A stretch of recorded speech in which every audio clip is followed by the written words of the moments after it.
Hello good morning, welcome to Abhishek coaching service YouTube channel. और ये video काफ़ी ज़्यादा बहुत ही बेहतरीन बनने वाली है क्लास 9th और क्लास 10th में पढ़ने वाले बच्चों के लिए, या फिर जो स्टूडेंट 12 कर पा चुके हैं यानी पास कर चुके हैं उसके स्टूडेंट के लिए।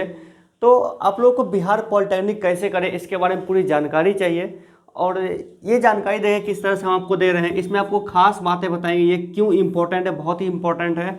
फॉर्म कैसे भरे जाते हैं, तैयारी कैसे करनी चाहिए, एग्जाम क्या है, सिलेबस क्या है, पैटर्न क्या है, कट ऑफ कितनी होती है, सीट कितनी होती है, इंपॉर्टेंट ब्रांच एंड कॉलेज क्या है। ये सबसे ज़्यादा इंपॉर्टेंट चीज़ है आपके लिए। नहीं तो स्टूडेंट नादानी में कुछ भी ब्रांच ले लेते हैं, कुछ भी कोई भी कॉलेज सेलेक्ट कर लेते हैं।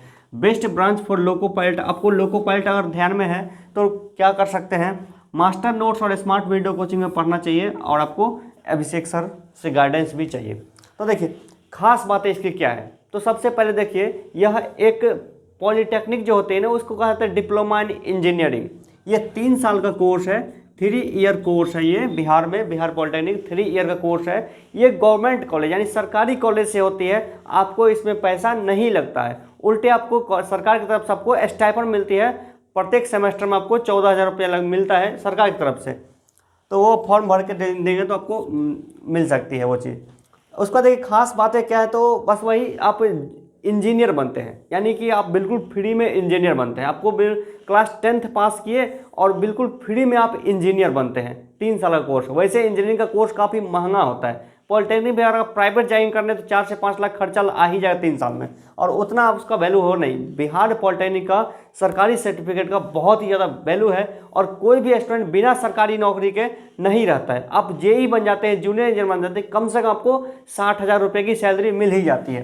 तो देखिए 3 ईयर का कोर्स है ये बिहार पॉलिटेक्निक। क्लास 10th के बाद आप कभी भी किसी भी टाइम कर सकते हैं। इसमें न्यूनतम या मैक्सिमम उम्र की कोई सीमा नहीं है।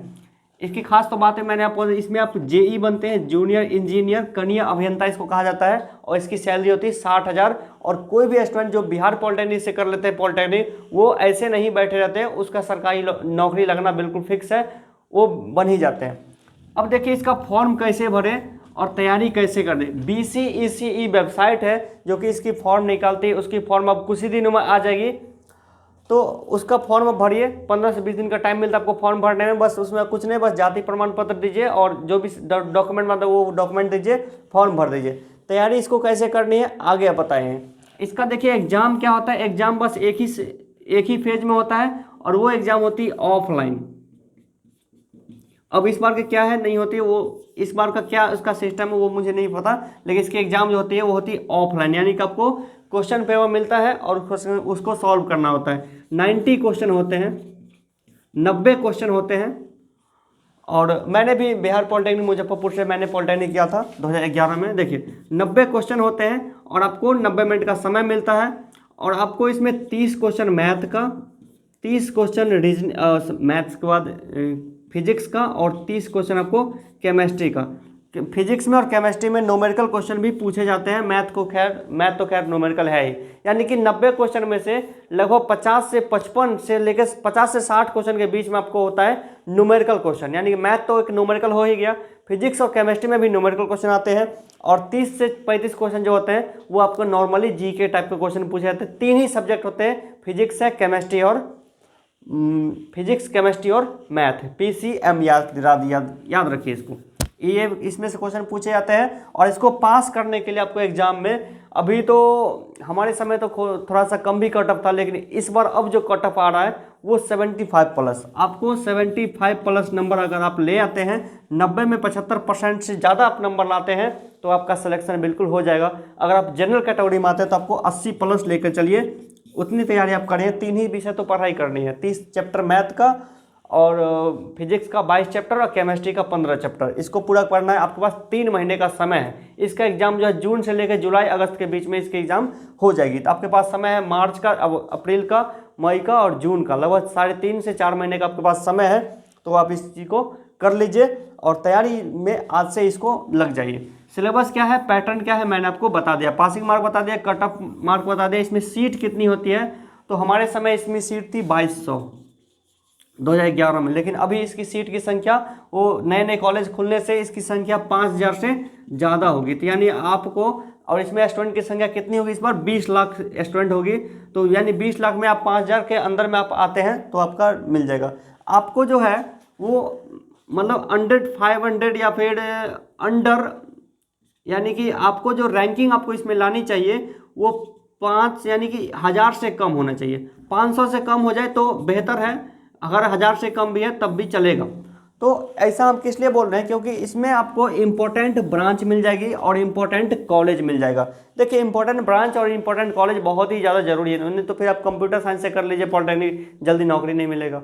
सिविल से कर लीजिए, यानी कि सबका अपना अपना वैल्यू है, लेकिन हमारे अनुसार जो जिसकी डिमांड है, आप वैसे आपको अगर शौक है कंप्यूटर साइंस से करना तो कोई भी आपको नहीं रोक रहा, काफ़ी बेहतरीन होती है, आप करिए, यहाँ से कोई दिक्कत नहीं है। सिविल आपका मतलब पसंदीदा चीज़ है तो करिए। लेकिन आप अगर नौकरी के लिहाज से करना चाहते हैं कि हमको सरकारी नौकरी चाहिए, रेलवे में नौकरी चाहिए, अच्छे पोस्ट पे नौकरी चाहिए, तो इसके लिए जो सबसे नंबर 1 जो ब्रांच माना जाता है वो है इलेक्ट्रिकल और मैकेनिकल, दोनों नंबर 1 पे है, इलेक्ट्रिकल या मैकेनिकल। ये अगर आपको नहीं मिलता है तो तीसरा आप सिलेक्ट कर सकते हैं इलेक्ट्रॉनिक्स, ये नहीं मिलता है तो इसके बाद आप सिलेक्ट कर सकते हैं ऑटोमोबाइल, इस तरह से। और सिविल इंजीनियरिंग और कंप्यूटर साइंस इंजीनियरिंग, ये दो ऐसा, और आईटी सेक्टर, ये 3 जो ऐसा है जिसको कि अगर आप कर लेते हैं तो आप अगर लोको पायलट बनना चाहते हैं तो आप फॉर्म नहीं अप्लाई कर पाएंगे। सिविल और कंप्यूटर साइंस लोको पायलट का फॉर्म अप्लाई नहीं कर सकता है, इसलिए आप लोको पायलट भी अगर आपके ध्यान में है तो आप कर सकते हैं, नहीं तो फिर आपका जेई जूनियर इंजीनियर आपका ध्यान में है तो कोई दिक्कत नहीं है, किसी भी ब्रांच से करिए, सभी ब्रांच अच्छे हैं। और देखिए कॉलेज, अब देखिए कौन सा कॉलेज अच्छा है इसको हम कैसे बता सकते हैं। देखिए आपका कॉलेज बिहार में कोई भी रहेगा, आपको पढ़ाई करने के लिए या तो मुजफ्फरपुर जाना पड़ेगा या फिर आपको पटना जाना पड़ेगा। तो पटना 7 और पटना 13 में 2 कॉलेज है, पटना 7 और पटना 13 में 2 कॉलेज है। और लेडीज़ कॉलेज भी अलग से है, तो जो लोग लेडीज़ है तो लेडीज सीट से अपने कॉलेज में जा सकते हैं, एडमिशन ले सकते हैं। तो देखिए 2 कॉलेज पटना 7 पटना 13 में, आपको नंबर 1 जो प्रायोरिटी रखनी है, यानी कि नंबर 1 जो प्राथमिकता रखना है किस कॉलेज का, पटना में आपको मिल जाए तो बेहतर है। पटना नहीं मिले तो नंबर 2 आप डालिए मुजफ्फरपुर, मुजफ्फरपुर मिल जाए तब भी बेहतर है। इसके बाद मुजफ्फरपुर के बाद उसका डालिए आप भागलपुर, अगर आप ईस्ट साइड के हैं, ईस्ट बिहार के तो भागलपुर डालिए, नहीं तो फिर आप अगर नॉर्थ बिहार से तो आप दरभंगा डाल सकते हैं, नहीं तो फिर हमारे बगल में सिंघिया समस्तीपुर में भी कॉलेज है। लेकिन आप देखिए मुजफ्फरपुर और पटना के अलावा कहीं भी आप लीजिएगा एडमिशन तो आपको पढ़ाई करने के लिए 4था सेमेस्टर के बाद आपको पटना या फिर मुजफ्फरपुर शिफ्ट होना ही पड़ेगा, फिर आप एग्जाम देने के लिए फिर जाइए अपना सेंटर पे। तो इससे बेहतर है अगर आपको मुजफ्फरपुर मिल जाए तो बेहतर है, पटना मिल जाए तो बेहतर है, क्योंकि पढ़ाई करने के लिए मुजफ्फरपुर और पटना जाना पड़ता है। इसकी पढ़ाई बहुत ज़्यादा टफ होती है, आपको काफ़ी सारा एग्जाम से गुजरना पड़ता है, यानी कि आपको पूरा दिन आपको पढ़ाई करते रहना पड़ता है, काफ़ी टफ पढ़ाई है। तो इसलिए नॉर्मल स्टूडेंट इसमें एडमिशन ना ले तो हमारे मतलब आपके लिए बेहतर होगा, नहीं तो फिर आप फेल पर फेल होते जाइएगा और वहाँ पे कोई बचाने नहीं आएगा, कोई भी वहाँ चीटिंग वगैरह कुछ नहीं चलती। पढ़ाई बहुत ही ज़्यादा टफ होती है, इसलिए आपको क्लास भी करना होता है, अलग से कोचिंग भी करनी पड़ती है, ऑनलाइन भी पढ़ना पड़ता है और खुद भी पढ़ाई करनी पड़ती है, क्वेश्चन बैंक याद करना पड़ता है और ग्रुप स्टडी भी करनी पड़ती है। काफ़ी टफ पढ़ाई होती है, मैंने किया इसलिए मैं आपको बता रहा हूँ। बेस्ट ब्रांच और best branch for loco pilot, अगर आप लोको पायलट बनना चाहते हैं तो आपके लिए है इलेक्ट्रिकल इंजीनियरिंग ले लीजिए, मैकेनिकल इंजीनियरिंग ले लीजिए, ये नहीं मिला तो ऑटोमोबाइल ले लीजिए, इलेक्ट्रॉनिक्स ले लीजिए, कंप्यूटर साइंस और सिविल इंजीनियरिंग मत लीजिए, लोको पायलट का फॉर्म नहीं डाल पाएंगे। वैसे जूनियर इंजीनियर में सभी चलता है, आप डाल सकते हैं। फिर भी इलेक्ट्रिकल और मैकेनिकल सबसे नंबर 1 पे है, उसको ले लीजिए, मैंने आपको इसकी बता दिया है। फिर जब इसका सिलेक्शन हो तो एक वीडियो और डालेंगे, फिर आप उसमें देख लीजिएगा। अब देखिए इसकी तैयारी के लिए तो मास्टर नोट्स मैंने बनाई है और स्मार्ट वीडियो कोचिंग। देखिए सबसे पहले आप ले लीजिए मास्टर नोट्स, या फिर बिहार पॉलिटेक्निक का क्वेश्चन बैंक बहुत सारा आता है मार्केट में, आप उसको ले सकते हैं। उसका सिलेबस देखिए, उसके अनुसार आपको जिस भी बुक में टॉपिक मिल जाए उसको कर लीजिए। या फिर आप हमारे माध्यम से तैयारी करते हैं तो हम आपको देंगे तीनों का मास्टर नोट्स, फिजिक्स का, केमिस्ट्री का, बायोलॉजी का मास्टर नोट्स। उस मास्टर नोट्स को पढ़िएगा और स्मार्ट वीडियो कोचिंग, यानी कि उसमें जितना टॉपिक हो सबको आपको हम सिखाएंगे, यानी कि वीडियो के माध्यम से आपको हम सिखाएंगे, आप घर बैठे इसकी तैयारी कर लीजिएगा। फिर आपको डेली प्रैक्टिस करनी है, प्रैक्टिस सेट इसका, क्योंकि आपके पास समय 3 ही महीना का, 3 ही महीना में आप पूरा थ्योरी पढ़ लीजिए या फिर पूरा का पूरा क्वेश्चन बैंक बना लीजिए या पूरा पूरा आप सेट बना लीजिए, तीनों चीज़ आपको करना पड़ेगा। इसलिए आपको मार्केट का किताब भी आपको हम खरीदवाएंगे। ये रहा, और आपको मुझसे कांटेक्ट करने के लिए आप इस नंबर पे कांटेक्ट कीजिए और मुझसे बात कर लीजिए, आपको मास्टर नोट्स और वीडियो कोचिंग मिल जाएगी। तो ये रहा। तो आप अपने गार्जियन से, पेरेंट्स से बात कीजिए कि आपको पॉलिटेक्निक करनी है, बहुत ही बेहतरीन कोर्स है। आपको अगर 10th के बाद ITI और पॉलिटेक्निक दोनों में से किसी एक को चुनना पड़ेगा तो आप पॉलिटेक्निक को चुनिएगा, ITI नहीं कीजिए। आपको दोनों अगर रिजल्ट निकला हुआ है तो ITI भी निकला हुआ है, पॉलिटेक्निक भी निकला हुआ है, तो आप पॉलिटेक्निक को सेलेक्ट कीजिएगा। पॉलिटेक्निक बेस्ट है, ITI से 10 गुना अच्छा है पॉलिटेक्निक।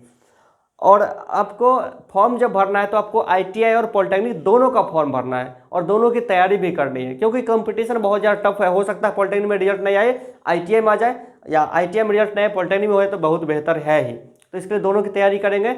अगला जो वीडियो होगा बिहार पॉलिटेक्निक के ऊपर होगा, तो देख लीजिएगा उसके बारे में खास बातें क्या है। और इस वीडियो में अगर कुछ छूट जाए तो आप हमें इस नंबर पे कांटेक्ट करके पूछ सकते हैं कि और कुछ बताइए इसके बारे में। Thank you so much. I hope कि आपको वीडियो पसंद आई हो। पसंद है तो लाइक करिए, चैनल को सब्सक्राइब कीजिए और दोस्तों को भी शेयर भी जरूर कर दीजिए। Thank you so much.